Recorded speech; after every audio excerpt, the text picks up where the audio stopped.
I am a recording artist, a radio personality, an actress, a TEDx speaker, and most recently, a certified master life coach. And I am just like you, on this wild ride, a page-turning book filled with victorious chapters and chapters of sheer defeat. Well, I'm here in the arena now, here to help you create a beautiful life. Baby, don't you know? When you live it right, it's a beautiful life. Baby, it's a beautiful life. When you live it right, baby, it's a beautiful life. It's a beautiful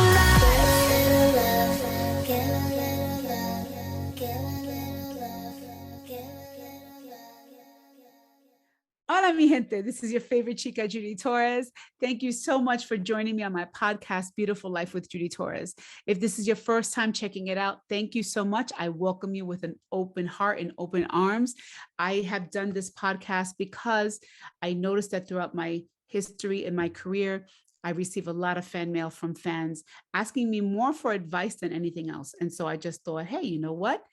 This along combined with my life experience as a performer and the fact that I've been a certified master life coach for almost 4 years, I figured this podcast would be a great thing where people can come together and we can talk about real issues in life, about victories and defeats and the struggles in between, and that we can talk to people, fans, as well as celebrities, and just show that everyone deserves the beautiful life that they desire.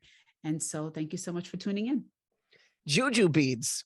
Juju Beads by JT. What is that? That's like blowing up.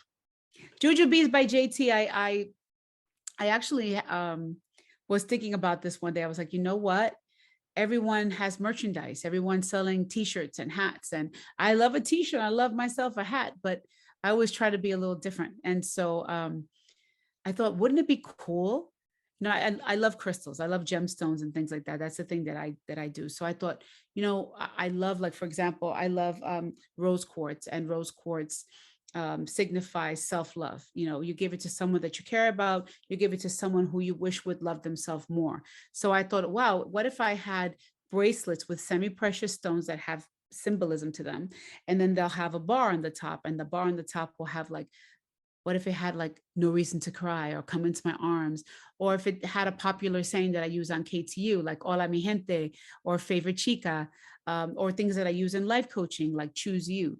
I thought that might be cool to sell that. And so actually, you know what? I can show it to you. You want to see it? Yeah. So you're not only giving them beads, but you're giving them good juju with the juju. Yeah, beads. good juju. Yeah, hold on one second. Hold on. And if anybody's interested in getting some juju beads, of course, you can follow Judy's social media at Judy Torres Music, and all the information is there. There's quite a few different styles that you could choose from, male and female. And they're great products, and people are loving them all over social media. So Judy's going to show us some of them right now. Let's take a look at what she's got there. Okay. So whenever you order your Juju Beads by JT, which is cool, everyone gets the bracelet in a really cute bag. In the front says Juju Beads. You get a personal autograph from me, says be blessed, my autograph. And then in the back of the card, it will have the name of the precious stone. So in this instance, it's blue agate, and blue agate signifies calmness, facilitates human relationships, and release of trauma. And so then, of course, you get the bracelet. The bracelet is expandable. This is the blue agate. See how beautiful it is? Wow, very nice. And this is the latest one. This one says, hola mi gente, which is what I say pretty much all the time. I say it on stage. I say it before KTU. I say it on my videos. And hola mi gente means hello, my people. And hola mi gente isn't just necessarily for Latinos. I just mean it. Hello, my people. That's what I mean when I say it. And then we also have for men, same thing. The men's I like a lot because the men's are leather. Yeah, I do too. Yeah, the men's are really cool. So the men's, we have them in black and blue and black and red. And now, before you only had one choice of a saying, but now you can have both. So the black and red or the black and blue one says always standing by your side or faithfully. And that's it. And they're really cool.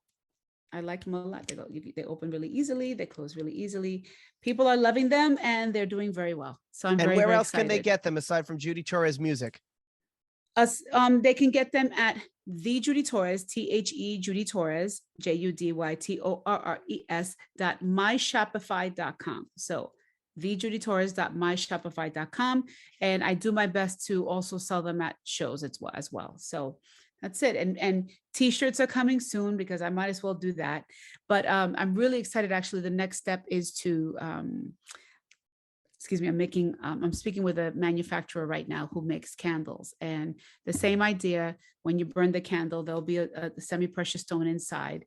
But right now, just one candle. It's called Come Into My Arms. It smells amazing. So that's coming soon. It's not ready yet, but it's coming soon. So I'm excited. I feel like I'm watching QVC. Like I walked in the living room and my mother's got Judy on doing a sales pitch. It's cool. No, it's been doing really good. So right now, you can get the bracelets say "No Reason to Cry," "Come Into My Arms," "I Love You, You Love Me," "Forever Yours Faithfully," "Always Standing by Your Side," "My Favorite Chica," "Okay, I Love You, Bye Bye," Chunky "Hola but mi funky. gente." We have chunky but funky. We have regular and extra large because I just made them extra large originally. And then some people are like, hey, I'm chunky but funky, but I'm not that large. So we did a smaller size. And Hola mi gente, the next one that we're working on right now, like I'm going to get it any day now, is Freestyle Freak. So Awesome. that's it. So it's going to be Awesome. awesome. Yeah, it's So gonna be good. great. Now, Yeah. speaking of chunky but funky, we have a subject that I think is very near and dear to you today. It's somebody that you have brought to my attention to get onto the podcast. I think it's going to be a great interview. It's about a gentleman that basically he calls it his fat to fit journey through weight loss and working out and, you know, some struggles that he dealt with. And we're going to see if he came out on the other side of it. His name is Greg Afanador. You know, I've always been an overweight person. I've had my ups and my downs, and I've been thin for like a minute. And watching my own struggle with weight and watching someone else actually be victorious was very inspiring to me. And so when I first would perform on stage, people would say, go gorda, which meant go fatso. At the time, I didn't really like myself that much. So it was really, really hard to hear that. I would get off stage, and I never showed it on stage, but I would get off stage and like half an hour later, I'd be crying my eyes out. And then, you know, my own personal journey, I learned to just be more accepting and just love myself more. It's not always easy, but I am happy with myself, you know. But as I was on Instagram, you know, you get suggestions and people you should follow, or you're looking through your news feed and you find new people. And so I found Greg, and I was very inspired, especially when you look physically at what he was and what he is now and how he's been able to maintain that. And so I thought it would be a really, really good idea to talk to him so that the viewers and the listeners can see that not just that you want to be healthier, but how to do it and what the struggles are in between all that. How do you overcome all that? So I think Greg is a really great person to talk to. Awesome. Well, he's standing by right now. I'm looking forward to listening, and we'll come back together afterwards to kind of reassess the conversation. So, mi gente, I'm so excited to introduce Greg Afanador. He hails from Cleveland, Ohio, and I have been following him on Instagram for quite some time. That's the reason he's here, because I had to talk to him. He has an incredible story about his journey from being, I'm not going to say overweight, I'm going to say being in an unhealthy state according to him, and his journey to becoming more healthy and fit for himself. So welcome, Greg. How you doing? Thank you. I'm great. How are you? I'm very, very good. Good. So tell me a little bit about your story, how it started, so people can really get acquainted with you. Yeah. So I pretty much grew up being an overweight kid. I looked through like pictures from when I was like 2, 3 years old, and I was always like, you know, the fat kid. It was pretty much defined pretty much my whole life. I remember hearing it from even relatives and things like that from a very young age that, you know, you can't have this because you're fat, you know, and, you know, things like that. So it was always like, it always had an effect on me. Mhm. So when I was like close to 40, I was getting close to 40 years old, and I was like 38. And so after like multiple failed attempts of trying to lose weight and whatnot, And I've always been a very active person. I was never like a sedentary person. I would always work out and hike and do things, Mhm. but I just could never get to the point where I was at a healthy weight. So, you know, it always had stints of like losing 50 pounds, losing 100 pounds, and gaining it back. And when I was 38, I was like 400 pounds at that point. And so I was like, we can't do this anymore. This whole like trying to do it myself over and over again is obviously not working. So that's when I decided, like through my employer, like they actually offer weight loss surgery. So I decided to go ahead and give that a try. So did you do gastric sleeve, gastric bypass, the I did lap band? bypass. Okay. Okay. Yes. So explain what that felt like.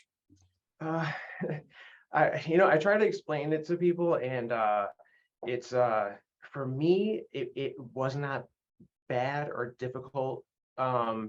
I had the surgery on a Tuesday and I went home Wednesday. I asked to go home. Did they want to keep you there? They usually said they keep people for 2 to 3 days. But my roommate that I had in there, it wasn't working with my stomach because I was very nauseous, and it was kind of like, I don't think I could hang with this person for multiple days. So I did ask my doctor to go home, and he gave me like a big glass of water, and he's like, you have to drink all of this before I can let you go. Then we have to scan you to make sure you don't have leaking and Right. whatever that is. Right. And so I was able to do it, and then a couple hours later I was sent home. For those people who don't know much about weight loss surgery, a lot of people are under the impression that it's an easy way to Yes. like, you know, it's an easy Yes. fix. Please educate the audience about how it is not an easy fix. And I was very lucky that I had a surgeon that told me straight from the beginning that it wasn't going to be easy, and so we had to go through multiple things. I had to see a psychiatrist, and I had to follow up with the psychiatrist on multiple occasions, even after the surgery, meeting with him. But he told me from the beginning that you pretty much have a year to 18 months where the surgery is doing the majority of the work. So that is your time to figure out how to eat, how to work out, and how to deal with this new life that you have. Because if you don't figure it out within that 12 to 18 months, you're going to go right back to the way it was before. Because even to this day right now, I could eat 3 slices of pizza, you know, like in a city. Like, so, you know, in the beginning, of course, the restriction is like hard. You have a couple bites of pizza and you're done. But like he was honest with me and told me the truth. It was literally a year to 18 months before I was able to start eating almost normally again. Right. So in the beginning, you physically cannot overeat. You can't even Right. eat a normal meal, so to speak. Right. So Right. it's sort of easy. But I have so many questions for you. Psychologically, how did that affect you? In a few ways. And I say this because I had the sleeve surgery, and you know, in the beginning, I don't know if this happened to you. In the beginning, it was like this relief, like, oh, thank God, you know, I have something that's going to help me. Thank God, you know, things are going to turn around now. I can be healthier now. I can reframe my life. I can do all these things. And then all of a sudden, I remember I just felt sad. I was just like, I remember sitting on the staircase, like crying, saying, I don't know why I'm sad. And then I realized for me that it felt like I couldn't use food to make me feel better. Right. And I didn't know what to do with those feelings, you know? So for you, what was that like psychologically, whether it was good or bad or whatever the case may be? For me, it made me like, it made me angry. Like I was angry when I had the surgery. I was just tired of feeling inadequate and not normal, and just felt like I didn't fit in with anybody, you know, like growing up in a Hispanic family, like I had cousins that were dark skinned, thin, and, you know, here I am, like big blue eyes, white and fat, you know, like I didn't fit in with my family. I didn't fit in with, you know, my friends or anything like that. So it made me feel like an outsider. So I was angry. about that. And for me, I just, instead of food, I decided to just put it into the gym instead. So, and I still have that fire to this day. Like, I obsess about going to the gym. So I think another thing the doctor told me was about like transfer addiction type of thing. So Okay, yeah, let's talk about that. yes. So Explain to people what that means, because that is very true. so yeah, one of the things that the psychiatrist talked to me about like beforehand was transfer addictions. And I guess lots of people get transfer addictions after, having weight loss surgery, because the one thing that you use to make you feel better if you're sad, or feel better if you're angry, or feel better, for anything, is taken away from you pretty much. Mhm. So a lot of people will go to alcohol, they'll go to drugs, they'll go to risky sexual behavior. There's so many things that people will do to make themselves feel better, because they don't have that food as their comfort Right. anymore. Right. So for me, it was just working out, and trying to, instead of obsessing about food, I would more obsess about just how I looked physically, like just trying to get like my body to be a certain way, and things like that. So Mhm. I think it's like a healthy addiction, but Well, there is something to be said about working out too much. You can work out too much. You can yes. overwork your body. You can fatigue it. You can have all sorts of strains and sprains if you're not careful. Um, do you believe that to some extent you may or may not have suffered from some form of body dysmorphia? Oh, Right. So 100%. like body dysmorphia, for people who are not aware of it, body dysmorphia is when you look at yourself in the mirror and you see a perceived flaw. I say perceived because not everyone thinks that the flaw that you see is a flaw at all. They're like, what are you Yes. talking about? So a lot of people, for example, with anorexia, will look in the mirror and say, oh my God, I'm so fat. And they genuinely see themselves as fat. And you're looking at them saying, no, you're not. But Mhm. it's not just the perception of the flaw, it's how big it seems to you. And Yes. also that it begins to interfere in your daily life because you obsess over those thoughts, and those thoughts become very controlling. And so that your quality of life kind of diminishes, right? Yes. So you said, yes, that you felt that way. Oh Explain. yeah, absolutely. Mhm. And I still have my moments to this day.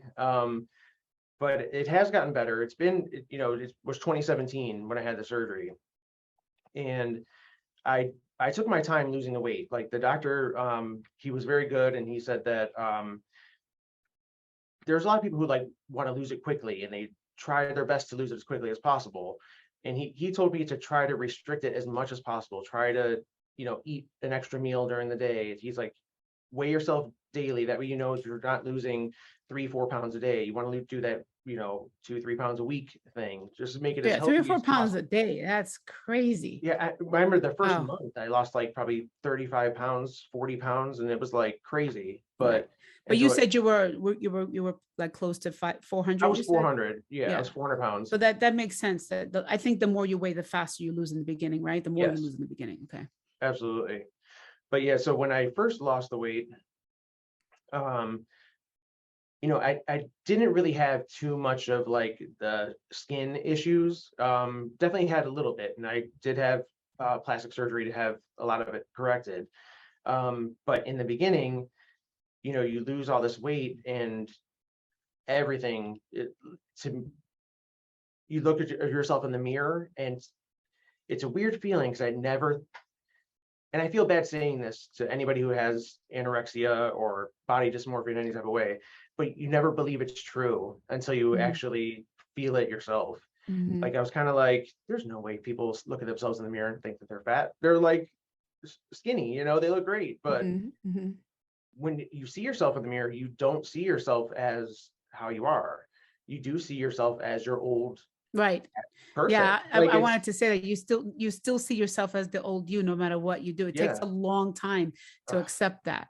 Yeah. Years. And for Mhm. me, the only thing that really helped with it was like kind of like seeing side by side pictures of yourself. You're like, oh, Right. okay, I do look Right. like that. Right. But if you don't look at that old picture next to you, you don't see it. So Mhm. it's a really weird experience. Um, and it did affect me. Like I would wake up in the morning to go to work or to even leave the house after work. And I would change my clothes 3-4 times just because this makes me look fat. This makes me look fat. Like, and I would change constantly and buy different clothes and wear black all the time. And, like just because you're just obsessed about it.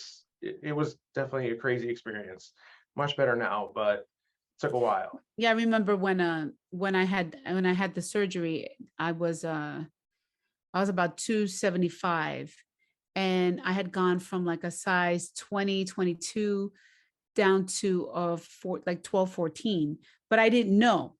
I was still wearing like size 18, and I remember I went to the store. I went to New York and Company, and I asked the woman, well, how come, where do you have plus size? And she says, well, they go up to size 18 here. So I got an 18. She's like, you're not an 18. I'm like, no, I am. And she's like, yeah, no, you're not. So she goes, hey, just please try on a 16. I tried on the 16. I'm like, okay. She's like, that doesn't fit you either. And I'm like, yes, it does. She's like, try on a 14. And then I left that day wearing size 12 and like, oh my God, and I just couldn't believe it, because you still see your old self to some extent. Oh yeah. I want to ask you, I'd really like to get to, I watch a lot of interviews about weight loss and things like that. And I feel like a lot of the subject matter is popular, it's common. Like everybody wants to know, what did you do? How did it feel? What were the after effects? How you doing now? How do you keep it off? And all that stuff. But I feel like what's lacking is the conversation about what got us there in the first place. Like, do you believe that it was some type of genetic disposition? Do you believe it was some type of trauma that was hidden, quote unquote hidden? Do you think, like, what do you think part of that was? I think part of it was probably a genetic disposition.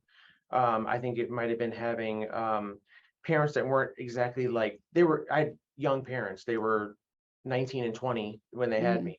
So I think that they, in their mind, it was feed him and he'll be happy, and you know what I mean, like kind of a thing. Like they thought that was like doing the best thing for your child. You're giving them food and it's making them happy and it's okay. But so I think a lot of it was that. And then I think like also I was gay, so I was struggling with that.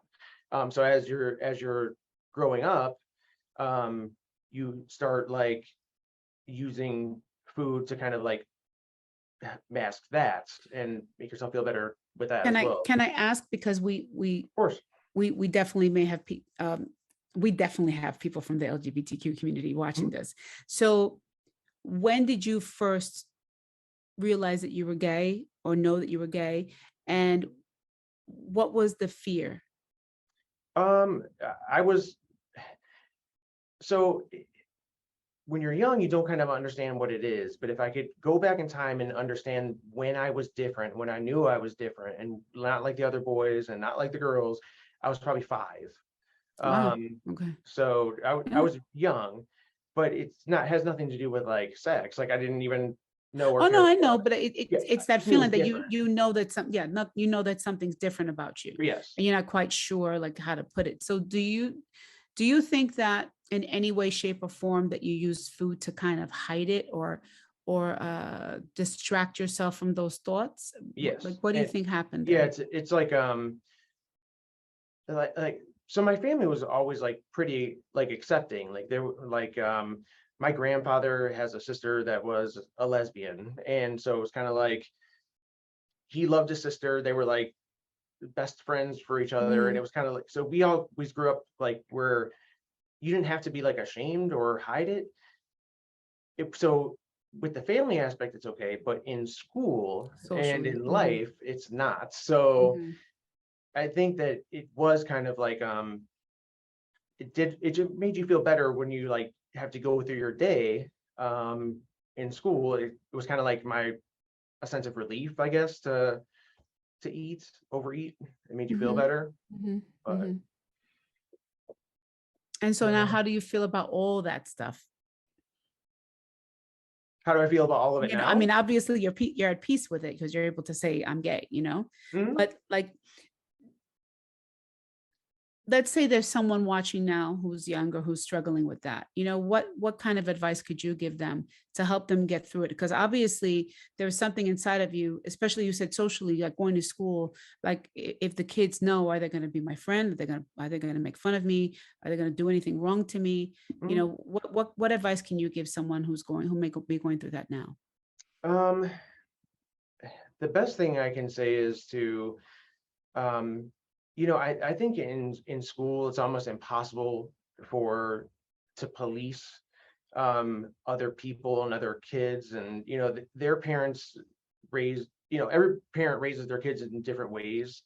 I think the best thing for somebody, and my hope is that they have a supportive family at home. Like, they can't have no support at school and no support home. Like that's Mhm. like a horrible mix for a kid. But my hope is that they can find some type of group. I think most cities have like LGBTQ centers where there's people who could mentor them and help guide them, and answer questions for them that their parents might not be able to answer, or kids might not be able to answer, or their teachers.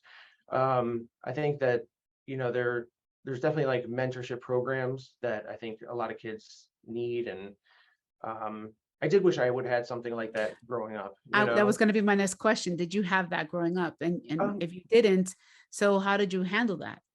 um, I didn't. I guess a lot of it was my fault. Like just like being in denial. Like I couldn't even admit it to myself in the mirror until I was probably 25 years old. Mm. So it took a long time for me to be able to even say it to myself. So I should have probably reached out. I'm sure my parents would have definitely helped. They they were very supportive of like one of my cousins who came out to them. Like my parents were like the ones that people went to like with their Right, issues. So right, right. my parents were supportive, and I wasn't afraid of them, um to a point, but there was also like a part of me that didn't want to disappoint them. Like there's you know every parent wants grandkids and want to watch their kids get married, and and you want that for yourself growing up, like. But so I wish I would have had somebody to talk to Mm-hmm. say, Mm-hmm. you know what, you can have still those things. It's just going to be different, than what you grew up to Yeah, expect. yeah. Well, here you are, Yeah. and you did just fine despite all of that, you know. Yes. And that's why I wanted to do this interview, because I think it's amazing that you have genuinely become victorious over this weight issue. And Yes. it's probably safe to say, to some extent, you still have to be conscious and be aware every day, right, of Oh what you're yes. eating and if you're exercising or not, what your stress levels are. Can you tell me a little bit about what you do now to help yourself continue to stay healthy the way you are? Um, for me, a lot of it is about like just the way I feel. Like I was again overweight when I was in my 20s. So I know a lot of people compare like that's like their best. They felt their best when they were in their 20s and 30s. And I feel the best that I've ever felt now. And I'm like 40, almost 44. And Mm-hmm. like, and I just don't want to let that go. So that to me is my motivation, is I want to keep feeling good and active and healthy for as long as I possibly can. So it motivates me like every day. Like when I wake up and I hear some of my friends saying that they have like pains and this and that, I'm just kind of like, I feel good. I feel great. Like I Lucky feel, you, lucky you. yeah. No, that's great. I think that's fantastic. I mean, there's definitely something to be said about when you're in a physically healthy state, you sleep better, your stress is lower, you definitely have less aches and pains, you tend to Yes. not be sick as much as other people, things like that, right? And that must Hmm. that must feel really amazing. Yeah. And I mean, And I work in a hospital. I've never got sick. I've never got COVID. Like, and I work in a hospital right, every day. knock So on wood. I don't know. Very Knock lucky. on wood. No, that's great. That's great. You were talking about on your Instagram page, you mentioned something about seeing your old self. Hmm. So if you could have a conversation with your old self now, what would you say to your old self? I would tell them to have a little bit more faith in yourself and kind of let them know that you could do a lot more than what you think you can. I think that I always grew up kind of being the type of person that was not passive, but I wanted to make everybody happy. I was like a people pleaser type of person. And I think that I would tell that person that you need to please yourself first, and then you can help other people. Like, you can't diminish yourself just for the benefit of other people. I think that was kind of like a big problem, is that I didn't want to be me because I was afraid it would hurt other people, or, like, and things like that. So you were playing small Yes. to help other people feel bigger, Yes, correct. when in essence you have to be yourself. You have Right. to be that great person that you already are, Yes. right? Do you think you've changed a whole lot besides physically? Do you think that there's been an internal change as well? The only thing that I think has changed is I'm definitely more motivated, motivated career-wise. I want to go back to school and educate myself more. I'm more driven in that respect. But other than that, I'm still like the shy fat guy for the most part. Like, I still feel the same. When I go out, I'm not I don't want to be the center of attention. I like falling back. I like, being reserved and quiet. And What if that's just your nature? right, and Like, that's what I if you're think an introvert and I think that's that is okay, my right? nature. Correct. But here you on a podcast getting interviewed. Yeah, exactly. So you're not that shy, right? No, not There've been horrible. changes, right? I'm sorry. I said there've been changes. Yes. I think if everybody in the world is an extrovert and everybody in the world is really outgoing and really forward, my God, what kind of world will this be? There would be more talkers than listeners. And, Right. I think there's something great to be said about introverts. I believe introverted people are extremely observant. I think to some extent they're wiser because they spend more time listening, and you definitely learn more when you're listening than speaking. Yes. I think, I think that maybe that's just part of your nature, and there's Yeah. nothing wrong with that. That's a good thing.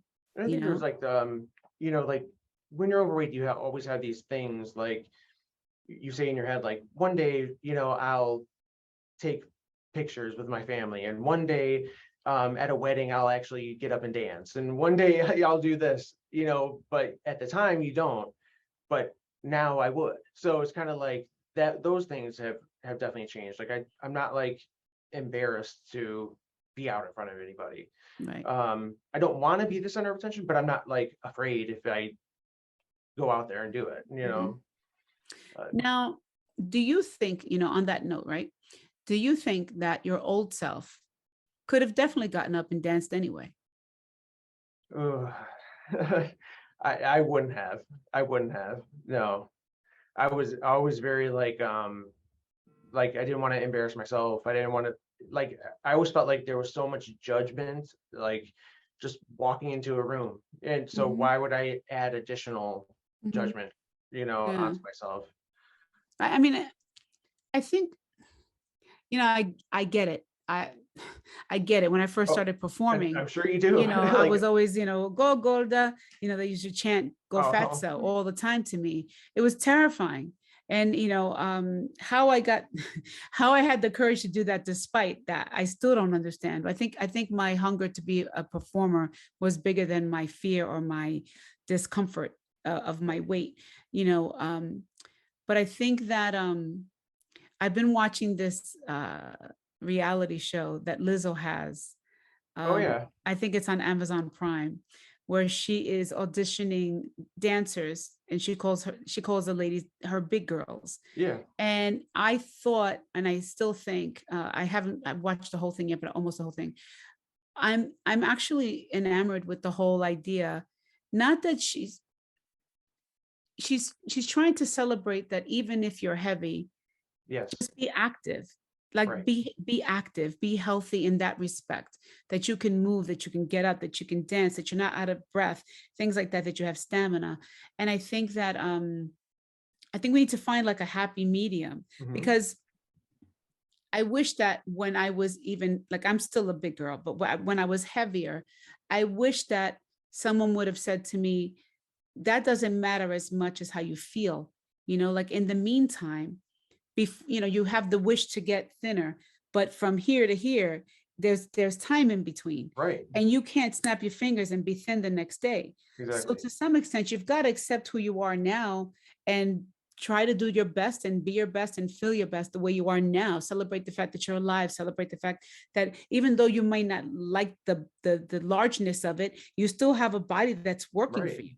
you. And then from there, you can celebrate those little things. So I think that to some extent there needs to be like a happy medium. But I love looking at your page, and I love looking at your pictures, and I'm like, wow, look, he's really done it, and you continue to do it. Yeah. So do you still have any negative talk from everything that's happened? And if so, what do you say to yourself? I want the viewers and the listeners to understand that everybody has negative thoughts. Mhm. Even when they've had success, there's always negative talk. And Yes. most of the time that negative talk comes from parents, comes from kids who made fun of you, things like that. So Mhm. you have to be able to talk back to that. So what negative thoughts might you have, and what do you say to talk back to that? Um, I'm very like overly concerned with the time that I feel that I've lost from like Mm. 20 to 40. So there's like this thing in my head where I feel like I need to like turn back the clock and kind of regain some of the my youth that I lost. Um, so in my mind is like I tell myself I don't want to dress my age. I don't want to like listen to music my age. I want to do like younger things and like learn like what younger people are doing now than what 44-year-olds are doing. Like so to me it's like I put a lot of pressure on myself to remain young and youthful and with it, I guess. But Well, there was a book many years ago. Oh wow, I want to say it's called You on a Diet, Your Health, things like, it was called You. It was written by two doctors, and I remember Oprah Winfrey had interviewed them. And in the book, they talked about how you would take this test online, and it would tell you what your real age was, like even though you're 25, because you don't sleep enough, because you drink too much, etc., your real age is 47. you mhm. know so based on that idea, because I think those things do age you. I think certain things do age you. um wouldn't you say, based on that idea, and the fact that you take care of yourself and you eat right, you go to the gym, etc., don't you believe that you're younger now anyway than when you were younger? Yes, yeah, and that's why like Yeah. like the gym has become such a like my I don't even know what to call it, like my church, I guess, because it makes me feel so good. And I know that's what it is that's making me feel good. So it's kind of like I want to just be involved in as much as possible. Like I actually have plantar fasciitis, so my foot has been Oh, hurting me that's for very like painful. Yeah. that's Hmm. terrible. So for the past 2 weeks, I haven't even worked out, Hmm. but I'm still like making sure that my diet is like even more perfect than it would be when I was working out. Because when I was working out, I'd have a snack at night and be like, yeah, I'd work out, I'll Yeah, burn it I off. worked that. Yeah, Yeah, yeah. it's fine. But like now I'm like, no, can't do it. I have to make sure everything's perfect. That way I'm not gaining any weight during this time until my foot is better. So it is like, like I think about like how much sleep I get. I think about how much water I intake every day. How much sleep do you get? Um, I try to get 7 hours, but usually I'm around the 6 hour range. I make Okay. up for it a little bit more on the weekends. I'll have a little bit more, but I wake up really early. Like I don't have to be at work until 8, but I'm still up at like 5:30 and Hmm. I work 5 minutes away. But I like waking up in the morning and watching the news, and you Mhm. know, it gives me a little bit of That's chance your to wake routine up. to prepare to get it. Yeah. Yeah, Okay. to mentally And prepare to come here. what about water? How much water do you drink? I drink, actually have this. So I drink 2 of these every day when I'm at work. Mhm. Um, and then I, like, while I'm working out, I'll drink water and afterwards and things like that. I don't Good. drink any like sugary drinks normally. I do kind of have an addiction to iced tea, but it's rare that I buy it. I try not Mhm. to keep it around the house because I will drink like the whole thing, Mhm. but Right. I try to stick with water as much as possible. Do you ever have bad days?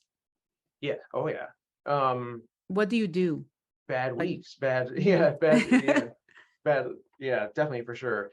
You know, I don't beat myself up about it. I used to in the beginning, but now I'm like, okay, I gained 5 pounds this week. What are you gonna do? Like, am I gonna give up? Like, you can't. Like, so, um, you know, like a couple weeks ago, I went to my cousin had a 50th birthday party, and we all went to like Waco, Texas, and I ate whatever I wanted, drank whatever I wanted, you know, like, and I don't want to have that feeling of like, I can't do this, I can't do that. Like, no, I'm there to enjoy myself, and I'm not going to make other people feel weird. Like, you know, like, no, who cares? I can have that cake, I can eat whatever. And I know that if I came home and gained some weight, then you know what, it's life, and you just move on. But So when you have those times where you just eat whatever you want for a week or mhm. two or whatever, then you say to yourself, what? Okay, I gained weight. Now I'm going to. Yeah, then I just, and one thing I've always told myself is, and is every day is Monday. Like, so today is my Monday. To like 2 hours from now it could be my Monday. Like, I don't ever say to myself, I'm gonna start on Monday. That's Because great. I love that. yeah, Every because day is Monday. I every love day is that. Monday. Like Love that. 10 minutes from now is Monday. So Because like, how many people say, I'll start my diet on Monday, yeah, and then the right? whole weekend you gorge on stuff, and then you gain another 8 pounds. Like, you can't do that. Like, right That's now is Monday. good. I like So that. I'm going to yeah, use that. Every day is Monday. That's really good. yeah. That's a really, really great thing to think. That I love that, because you're telling yourself at any given point, at any moment, like now, I can just make a decision. I'm just going to go back Yeah, to what I was doing before. And that's probably what has helped you keep that weight off for so long. Not yes, just that you had the surgery, because the surgery is just a tool.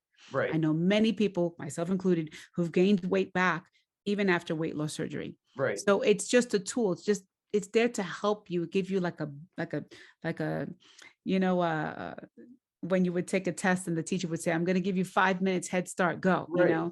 it's that kind of thing. It's like a head start. Yeah. It's designed to help you, but you still have to do the work, right? Right. Yeah. It helps you like to, okay, it might take that initial like 75 pounds off to make you not be in such pain when you're going to the gym, you know, like, but Right. So, it's so that you really, can go to the gym, right. right? So It's you that have tool enough to get energy. you there, you Hmm. know, Hmm. so a lot of people aren't able to, don't have the mobility to do it beforehand. So that's kind of the motivation to get you to the gym. And then you have to kind of take it from there. That's great. And when you decided to do the weight loss surgery, you said that you had to do, because people don't understand, you have to be psychologically clear to get the surgery, you Yes. know? So um how often did you see a psychiatrist? Did just one time for an evaluation? How was that? Um, well, since like my mother died in like 2010, so like after that I started seeing a psychiatrist, like, just to randomly talk about my Hmm. feelings Hmm. and Yeah, yeah. things like that. So it was kind of like I was kind of used to that, but we never talked about um weight. We talked about other things. Hmm. um and I wish I would have talked about the weight, because then you kind of find out like you find out why it's almost kind of like a self-sabotaging thing. Like, why Hmm. do you do this to yourself? Right, Like, why, right. what emotions are there that are causing you to overeat and not want to work out, or whatever the case may be. So when with the weight loss surgery part, I had to see a different psychiatrist whose focus was bariatric surgery patients. And then she really zeroed in on what the causes were, what type of trauma you had in the past, and and trying to really drill in your head that it's not an easy fix, and that, you have to come, if you're having issues, like a lot of times, there's struggles through the whole time. There's, Mhm. I think for the first 18 months, I couldn't have, like, cake would make me sick, or anything that was fried would make me sick. So, you come from a Puerto Rican family, I want to have an acapulco, like, like, You could have a so, capuria, you could have plátanos, you could, yeah, oh my God, you could have so much things, so many things that we make are fried. things that, that you miss, that you definitely want to, how do you deal with that? Like, so it's nice to have the psychiatrist talk to you and be like, hey, it's only temporary. Like, you've had empanadillas freaking for the past 40 years. You can live for the next 18 months without Mhm. having them, Right, like, yeah, it's okay. yeah, that's good. Yeah. So when you look at everything that you've accomplished, if you could say two large life lessons that you've learned from this that you can apply to life in general, what would they be? Um, well, one, things don't come easy. Like, anything that's worth having is definitely a lot of work. Mhm. And then, also just to, like, believe in yourself. Like, like, at work, things come up at work. Things come up, like, all the time that you feel are, like, stressful. There has been nothing harder in my life than doing this for the past 5 years. Like, it's literally, and I love it, and it's okay. I'm not saying it's bad, but the work and the time that I put into this, it doesn't compare to the stress that you have at work. Like, it almost makes other things feel like easy, like, whatever, like, I've already been through something harder. So I would just So say, it's kind of like living proof that you're going to get through whatever it is. yeah, exactly. That's There's great. there's really nothing that could be harder than this right now. So, That's great. Do you have any advice? Is there any advice you want to give to the viewers and listeners? I see that you get, like, I I know for me, like, they always say, like, what's your biggest regret with the surgery, or whatever. And to me, it was always, I wish I would have did it sooner. Um, I wish I wouldn't have been afraid. I wish I would have talked to the doctors and the psychiatrists 10 years ago, like, before I did it, like, before my 30s, or instead of waiting until I was 40. I think that the the earlier you do it, the easier it is. Like, I think losing weight is easier in your 30s and your 20s than it is in your 40s. So, That's true. That's very true. yeah. So, I mean, sometimes you can only do it when you can do it. But every year you wait, or every year you're afraid, it's just another year that is wasted almost. Right. And I don't want to, like, say everybody should get weight loss surgery, because I don't think that's Yeah, I was the route about to for say that too. everybody. I was about to say we're not encouraging that weight No, loss surgery is the answer for everyone, because it's not. But if right, you notice that if you get to a point that you're struggling to even walk, right, but the simplest things in life are becoming really hard, you may need the extra help. right. And it would help you to at least do some research, Yeah, talk to some people, go to one of the workshops, because they have a lot of workshops yes. and things like that, and just do some homework and just decide if it's something you want to do. It is not for everyone. That I No, know, and even when I went in the beginning, it's pretty much a year of work, before they even Yes. did a surgery Yes. on me. Mhm. So I met with a psychiatrist multiple times, met with the nutritionist, like, then you of course meet with the surgeons, and they weigh you and do millions of tests on you, throughout the whole process. But that's what these people are there for, nutritionists and psychiatrists. I think that probably the number one thing is the psychiatrist, even before the surgeon. Like, if you could just have a psychiatrist built into your head, like, next to you all day long, like, nobody would have a weight issue. Like Yeah, they could be, like, on the because fly, like, fixing your issues, yeah, but because weight is not about the weight. no, it's not. Weight is not about the weight. The weight is a symptom that Yes, something internally is going wrong. right. And granted, if you have a thyroid issue, if you can have a biological genetic issue that doesn't allow you to lose weight, that makes you heavy. But for the Yes. most part, for those of us who have abused food to comfort ourselves and things like that, it's just a symptom that there's a bigger thing going on the inside. So Yes. even if you don't want to do the surgery, it would be helpful to get a therapist so that you can talk about why these things are bothering you, and you can get to the heart of why you use food the way you do. And sometimes for some people that's enough for them to change also, Yeah. you know. Absolutely. So thank you so much, Greg. Why don't you let course. people know how they can find you on Instagram, because you definitely need more followers. Are you on Facebook as well? I am on Facebook, and it's just my Okay. name. It's Okay. Gregory Afanador.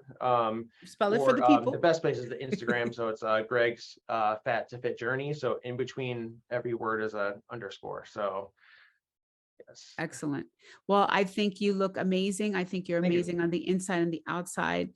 I thank you so much. You know, this is one of those things that I feel this is one of those situations where social media is a great thing. Yes. I never would have been able to do this if I had not found you on social media. You know, and I'm still like actually like kind of like apprehensive about it too. Like I'm not like I almost feel like sometimes you have that like imposter syndrome. Imposter thing. syndrome, yeah. And I'm kind of Yeah. like, there's some people on there who blow me away physically and what they've been able to do with their bodies and whatnot. But you know, it's for me, it's not the point of like being the best. It's just I just want other people to know that it's not just one person can do it. Like everybody, there's every body type. I don't have six-pack abs, you know, like every body type is great. And you know, like not just one person is a success doing this long term. There's many people who are. Yeah, and but I everybody's think success looks different. yeah, and exactly. I think that the point is not to compare yourself to other people. The point is to be the best version of yourself that you Yes. can be. And I want to encourage you, Greg, because I found you very inspiring. I want to encourage you to keep posting. And Okay. even post, you know, if you, it's up to you, it's your page. But even when you're having a bad day, even when it's negative, you know, like let people know, because everyone sees the success story. Yes. They don't see the in between, the struggle. And some people believe that once you lost the weight, you're forever happy. That's Right. not true. You have bad days. You have days where you still want to eat the whole cake and just binge, and you have days where you have negative self-talk and things like that. So, you know, if you feel like doing that's Yeah. helpful too, because people, I believe you're going to be inspiring a lot of people with this story and on your page. So keep Well, on doing it. Great advice, and I'll definitely take that. Yeah. I see. I should have put about my whole foot and not being able to work out for 2 weeks. Like that should have been something. I Like could have that's a talked big about. deal. Like, what do you do? Like, because I mean, I'm having issues with my knee right now, and it's hard for me. I was walking all the time. I was hiking all the time, and I'm not doing that now. And I have to go use a bicycle instead, even though I don't want to do that, but that's the best thing I can do for my knee. Right. So it would be definitely helpful for people to understand, like, sometimes you can't work out, but that doesn't mean you give up. And Right. that's the part that's inspiring, that you're still saying, okay, so my feet hurt, so I'll find something else to do, or I'm going to just make a decision. I'm going to be a little stricter about what I'm ingesting. Right. Yes. Okay. Great. Thank you See, so that's much why for you're the being life with me. coach, you know? Thank you so much for being with me. I really appreciate it. And, you know, continued success with your journey, and please keep posting. I really do think you're going to be helping a lot of people. Thank you. I appreciate it. Thank you You're so much. welcome. You're welcome. I think the biggest takeaway that I got from listening to that is that for most people, and I know there are some people that struggle their entire lives and sometimes don't get over the hurdles of the things that they deal with, but for most people, you know, the trauma and stuff, it could be temporary, and you could find your permanent happiness. You just got to really work towards it. And it seems that that's been his thing throughout everything that he's told you. Yeah, I think just in general, the way everyone is unique, I think everyone's story is unique. And I think for people who have issues with weight, we have a lot of things in common, but people's issues are still very unique to them. So I think that I wanted people to understand that if you're unhappy, if you feel like your weight is holding you back from enjoying your life the way Greg felt, then do something about it. And it sounds easy, and it's not. It's not. It's like he said, anything worth having in life, anything truly worth having in life is hard to attain. But it just shows you that it's worth it. Because if you take it off easy, it comes right back easy. When you lose weight quickly, you gain weight quickly and then some. So it's important that if you decide to do this weight loss journey via weight loss surgery, do your research, do your homework, and remember that it's just a tool. But I wanted to talk to Greg because I find him to be very inspiring. He admitted that he was gay. He admitted that he didn't know how to handle that. He admitted that even though he knew his family would be accepting, socially, that was scary. Well, And in so we speaking hide to that, Mhm. because I know one of the things that he said was he was wondering, he thinks that schools and whatnot, as a high school teacher, many students of mine utilize the services that are in the schools now. There are gender sexuality alliance clubs. There are partnerships with local organizations that come in and help students find their way. If need be, help them find a way to speak to their families about it. And we've seen great benefits for a lot of our youth today in regards to Yeah, that. So it is happening. yeah, that's important. And I'm glad, like he said, it wasn't available then. I'm glad it's available now. And maybe you're not struggling with your sexuality. Maybe you're struggling with a trauma. Maybe you're struggling with the fact that you were abused when you were younger and you haven't gotten over it. Maybe, God forbid, you were molested. There are lots of reasons that we pack on the weight. The weight is a protector. The weight protects us from it's, I'm not speaking for everybody. I'm going to speak for myself. When you have the extra weight, you feel left out. You feel like you're not as cool, not as pretty, not as sexy, not as desirable. You want to feel that. But ironically, some of us pack on the weight, not intentionally, it's not conscious. It's very, very unconscious, but you do it because you don't want to, like, for example, I guess for me, okay, I'll just tell my truth, right? I was raped when I was 16. And that incident made me feel so violated and so scared. And so without realizing it, I packed on the weight so that I wouldn't appear desirable or attractive to men. So I didn't have to worry about them coming at me, or like I had this wrong conception that men were dangerous, that sex was dangerous. And so God forbid, I didn't want to be in that, I didn't want to be that. So without realizing it, I was eating those feelings. And also I was pretty freaking angry. I was enraged and I didn't know how to handle it. So the eating helps you feel better because it literally stuffs everything down. And so it adds a barrier. It's the wrong barrier because you feel horrible. You're not healthy. You don't like yourself very much. And listen, there are some women out there, God bless you, that are heavier and they love themselves. And I love them for that. And there are some of us who are out there going through that because we don't know how to deal with all these emotions.